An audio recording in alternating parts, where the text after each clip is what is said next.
Welcome all of you. मैं हूं Anand Mishra, house of legal studies में आप सभी का स्वागत है। डेप्यूटी जज की वैकेंसी आई है, याद रखिएगा। Indo Tibetan border police force, ministry of home affairs के अंडर आता है। गवर्नमेंट ऑफ इंडिया में रिक्रूटमेंट आप लोगों को देखने को मिलेगी। प्रॉपर आपको परमानेंट पोस्ट है, डेप्यूटी जज की पोस्ट है, याद रखिए। बहुत कम लोग इसके बारे में अवेयर होते हैं। ऑलरेडी मैं एक वीडियो बना चुका हूँ, ठीक है, लेकिन अब आपकी ऑफिशियल नोटिफिकेशन आई है। इसमें आप अप्लाई भी कर सकते हैं, फॉर्म आप भर सकते हैं। क्या लास्ट डेट है, एलिजिबिलिटी क्राइटेरिया क्या है, सिलेक्शन प्रोसीजर क्या होने वाला है, हर चीज हम लोग डिटेल में डिस्कस करेंगे, याद रखिएगा, ठीक है। और अगर आपने अभी तक चैनल को सब्सक्राइब नहीं किया तो फटाफट सब्सक्राइब कर लीजिए। चलिए देखते हैं, डिस्कस करते हैं फटाफट। तो आप देख सकते हैं, इंडो तिब्बतन बॉर्डर फोर्स की बात करते हैं। आईटीबीपी में आपको डेप्यूटी जज की, जिसका नाम आपको अगर देखेंगे तो डेप्यूटी जज अटॉर्नी जनरल, डेप्यूटी कमांडेंट की पोस्ट है, याद रखिएगा। ये पूरा एक मतलब पोस्ट का नाम है, डेप्यूटी जज अटॉर्नी जनरल डेप्यूटी कमांडेंट की पोस्ट आपको नोटिफाई हुई है, याद रखिएगा। इसमें ऑनलाइन एप्लीकेशन, ऑनलाइन मोड में आपको अप्लाई करेंगे, जिसका आपको लास्ट डेट है वो 31 तारीख लास्ट डेट है, 31 दिसंबर लास्ट डेट है अप्लाई करने के लिए, ठीक है। क्लियर है सबको। लेकिन हम वैकेंसीज की बात करें पहले फटाफट। तो नंबर ऑफ वैकेंसीज को देखोगे तो कैटेगरी वाइज आप लोग देखते हैं तो अनरिजर्व के लिए 5 सीट नोटिफाई की गई है। शेड्यूल कास्ट के लिए कोई भी सीट नहीं है। इसका मतलब आप अप्लाई कर सकते हैं, लेकिन आपको जनरल की सीट पे कम्पीट करना पड़ेगा। शेड्यूल ट्राइब में 1 सीट नोटिफाई हुई, याद रखिएगा। अदर बैकवर्ड कैटेगरी में 1 सीट है। ईडब्ल्यूएस के लिए भी कोई सीट नहीं है, लेकिन आपको क्या है, अप्लाई करके अनरिजर्व कैटेगरी में बेसिकली कम्पीट करना पड़ेगा। टोटल वैकेंसीज की बात करें तो टोटल आपको 7 सीट देखने को मिलेंगी, ठीक है। एलिजिबिलिटी क्राइटेरिया की बात करते हैं कि कौन कौन एलिजिबल होने वाला है। तो एज लिमिट आप लोगों की 40 ईयर्स, 40 ईयर्स की बात करते हैं। 40 ईयर्स एज लिमिट आपको यहाँ पे देखने को मिल रही है जनरल कैंडिडेट्स के लिए। और लास्ट डेट जो है बेसिकली कट ऑफ एज के रिगार्डिंग अगर हम बात करें तो आपको देखने को मिलेगा 31, जो लास्ट डेट ऑफ आपका फॉर्म है, उस डेट तक आप 40 साल से ज्यादा नहीं होने चाहिए, ठीक है। तो इसका मतलब आपका दे रखा है कैंडिडेट का डेट ऑफ बर्थ, अगर आप देखेंगे तो candidate should not have been born earlier than, ये डेट कट ऑफ आपको देखने को मिलेगा, ठीक है। इससे पहले पैदा नहीं हुए हो, अगर आप 1 जनवरी 1986 से पहले पैदा है तो बेसिकली आप अप्लाई नहीं कर सकते। उसके बाद के सारे कैंडिडेट्स हैं। एजुकेशनल क्वालिफिकेशन देखें तो देखिए, बैचलर डिग्री की बात करें इन लॉ तो एलएलबी डिग्री होना चाहिए आपके पास, ठीक है। और साथ में 7 साल का एक्सपीरियंस आपका लीगल फील्ड में होना चाहिए। और या तो आपके पास देखिए एलएलबी डिग्री हो प्लस 7 इयर्स एक्सपीरियंस, ठीक है। या तो बेसिकली मास्टर्स डिग्री हो, या तो आपके पास एलएलएम है तो उसके साथ आपको क्या है, 5 इयर्स प्रैक्टिस, ठीक है। तो 5 इयर्स का एक्सपीरियंस इन लीगल प्रैक्टिस में है। देखो दो एलिजिबिलिटी है, या तो एलएलबी कोर्स किया है आपने, एलएलएम नहीं किया है तो 7 साल का प्रैक्टिस आपको साथ में कंपलसरी होगा। एलएलएम किया है तो आपको 5 साल का प्रैक्टिस शो करना पड़ेगा, ठीक है। और आप इनरोल्ड एज एन एडवोकेट, ये भी आपके एलिजिबिलिटी क्राइटेरिया की बात करते हैं। डिजायरेबल क्या है कि जिन्होंने भी पोस्ट ग्रेजुएट डिग्री की है, क्योंकि आपको वेटेज यहाँ पे इंटरव्यू में ज्यादा मार्क्स मिलने वाले, याद रखिएगा। वो भी हम डिस्कस करेंगे अभी एलिजिबिलिटी क्राइटेरिया में। 2 इयर्स एक्सपीरियंस अगर आपके पास स्पेशल लॉज में है तो भी आपको यहाँ पे प्रेफरेंस देखने को मिल जाएगा, ठीक है। आगे चलते हैं, डिटेल्स की बात करते हैं। देखो बहुत जरूरी है आर्मी में आपका फिजिकल स्टैंडर्ड्स मेंटेन करना। आपकी वेट हाइट की बात करें तो ये बहुत इंपॉर्टेंट हो जाता है अगर आप आर्मी में काम कर रहे हैं। तो देखिए मिनिमम हाइट की बात करें तो मेल कैंडिडेट्स के लिए मिनिमम 165 सेंटीमीटर है, ठीक है। सेंटीमीटर्स में आपकी हाइट है, याद रखिएगा। तो 165 सेंटीमीटर से ज्यादा होनी चाहिए आपकी। फीमेल कैंडिडेट्स के लिए 157 सेंटीमीटर से ज्यादा हाइट होनी चाहिए। मिनिमम चेस्ट की बात करें, ठीक है, तो उसे मेल कैंडिडेट्स के लिए 81 सेंटीमीटर चेस्ट होनी चाहिए। और उसको एक्सपेंड करने पे, ठीक है, जब आप सांस भरते हैं, लेते हैं सांस, तो आपकी 86, ठीक है। तो ये चीज मिनिमम क्राइटेरिया आपको यहाँ पे देखने को मिलेगा, ये सबको। इसके बाद जो आप बार बार हम लोग वीडियो में देख रहा था, लास्ट वीडियो मैंने जो अपलोड की थी तो बहुत बच्चे पूछ रहे थे कि हमारी हाइट इतनी है तो उस हिसाब से वेट क्या सबके लिए सेम होगा, सिमिलर होगा? नहीं, देखिए आपकी वेट के हिसाब से, एज के हिसाब से आपकी यहाँ पे हाइट डिफर करेगी। देखिए अगर मान लीजिए मैं कहता हूँ कि किसी की हाइट 172 है, ठीक है, 172 मेल की बात करें, देखिए ये मेल की एवरेज हाइट दे रखी है और यहाँ पे फीमेल्स के लिए 172 सेंटीमीटर अगर आपकी हाइट है, ठीक है। तो उस केस में अगर आपकी एज 18 से 22 वाले में फॉल कर रही है तो आपको 54 से 66 रेंज वाली देखनी है। अगर आपकी एज 23 से 27 साल तक है तो ऑब्वियसली ये वाला एज देखना है आप लोगों को।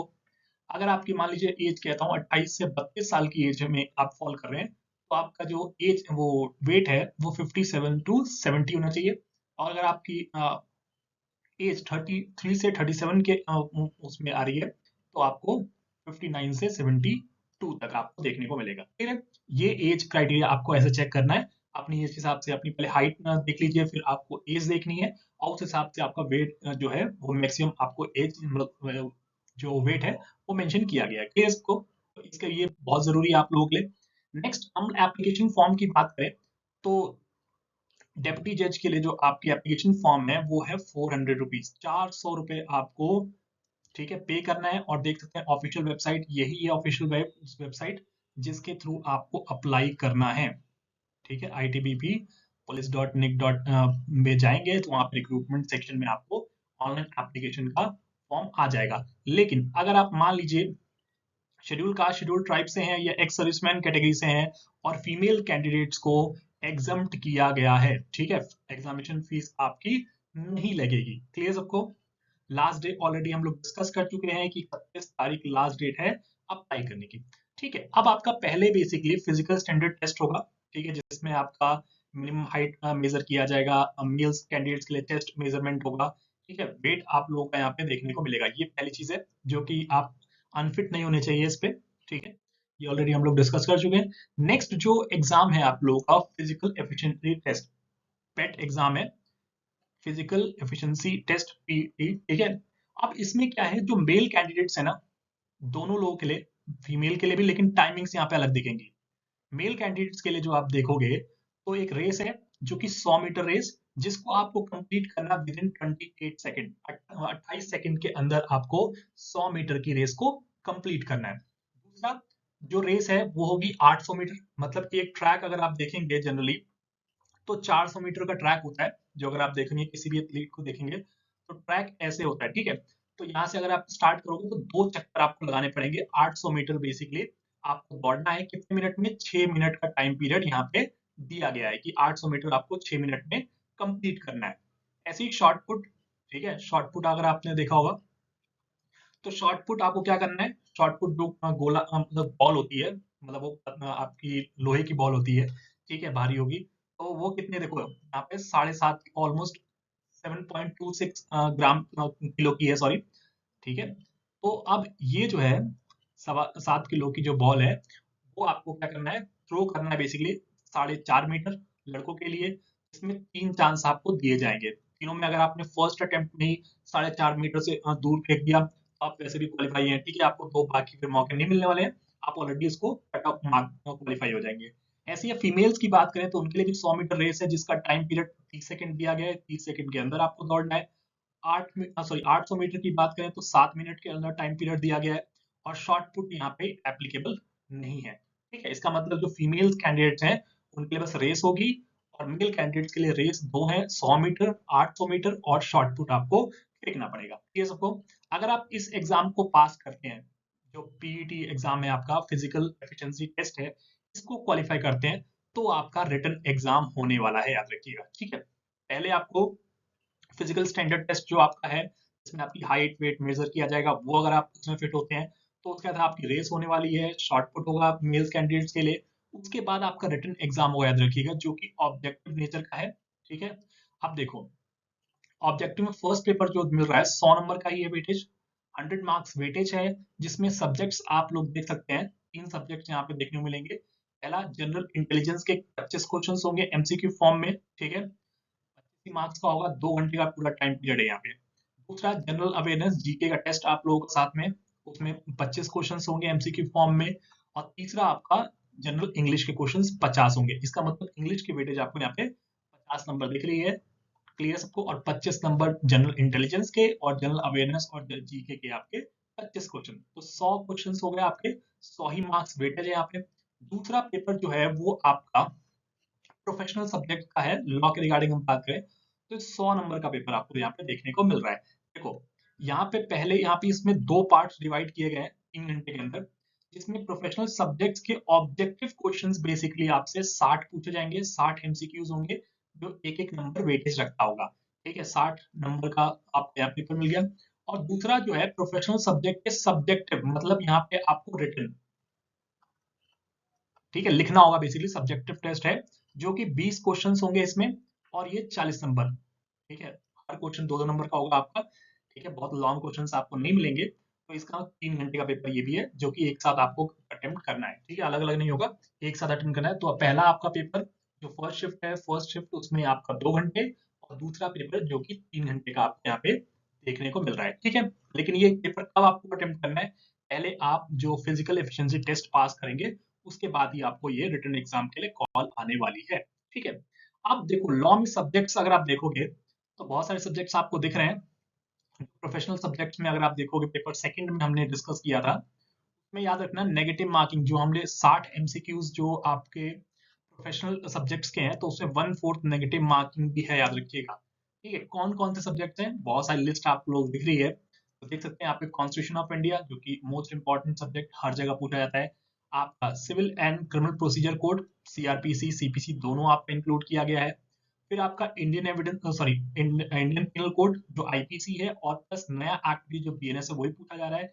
लॉ ऑफ एविडेंस, ऑब्वियस बात है, ठीक है, तो आप सिलेबस में नहीं दिया, लेकिन ऑब्वियस बात है आपका यहाँ पे बीएस से भी पूछा जाएगा। ऐसे हम सीआरपीसी की बात करें तो बीएनएसएस भी आपसे पूछा जाएगा। ठीक है, फिर आपसे law related to narcotic drugs की बात करें, वो आपसे पूछा जा रहा है।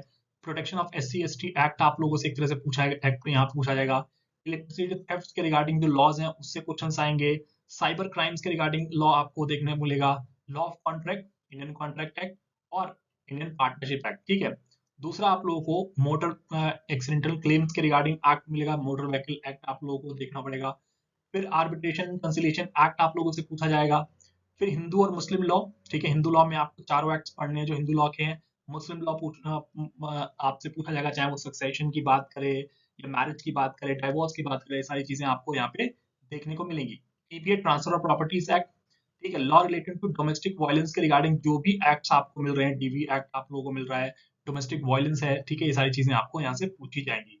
ठीक है, जनरल रूल्स की बात करें, सिविल और क्रिमिनल, जजमेंट राइटिंग आपसे यहाँ पे पूछा जाएगा। ये आपके जजमेंट राइटिंग की बात करें, ये आपका जो सब्जेक्टिव पार्ट है जो 40 नंबर का पूछा जा रहा है उसमें आएगा आपका। फिर आपको सेंट्रल सिविल सर्विसेज के रिगार्डिंग जो रूल्स हैं उससे क्वेश्चंस फ्रेम किए जाएंगे। क्लियर सबको? चलिए, नेक्स्ट हम बात करते हैं, जो अगर आप रिटन एग्जाम की बात करें, जो या तो रिटन एग्जाम आपका ऑन पेपर्स कराया जाएगा, या आपका जो सीबीटी की बात करें, जो नेशनल रिक्रूटमेंट एजेंसी जो भी डिसाइड करेगी उस हिसाब से आपको देखने को मिलेगा। मिनिमम क्वालिफाइंग मार्क्स की बात करें ईच पेपर में, वो आपका अनरिजर्व कैटेगरी में अगर आप फॉल कर रहे हैं, ओबीसी में है, ईडब्ल्यूएस में है या एक्स सर्विसमैन में है, तो आपको 55% स्कोर लाना है कम से कम मिनिमम। और शेड्यूल कास्ट शेड्यूल ट्राइब्स में आपका 50% आपको वेटेज यहाँ पे आनी चाहिए, ताकि आप लोग इंटरव्यू के लिए अपीयर हो पाए। ठीक है, अब जो लोग क्वालिफाई होंगे, ऑब्वियस बात है, ठीक है, देखो जितनी बच्चे हैं रिटन एग्जाम देंगे तो उसमें से जितनी वैकेंसीज है ना, ठीक, कैटेगरी वाइज हम बात करें तो टोटल 7, अगर हम देखते हैं कि टोटल वैकेंसी 7 है, तो 5 टाइम्स बच्चों को कॉल आने वाले इंटरव्यू के लिए। ठीक है, इसका मतलब 35 बच्चों को इंटरव्यू कॉल आएगी टोटल।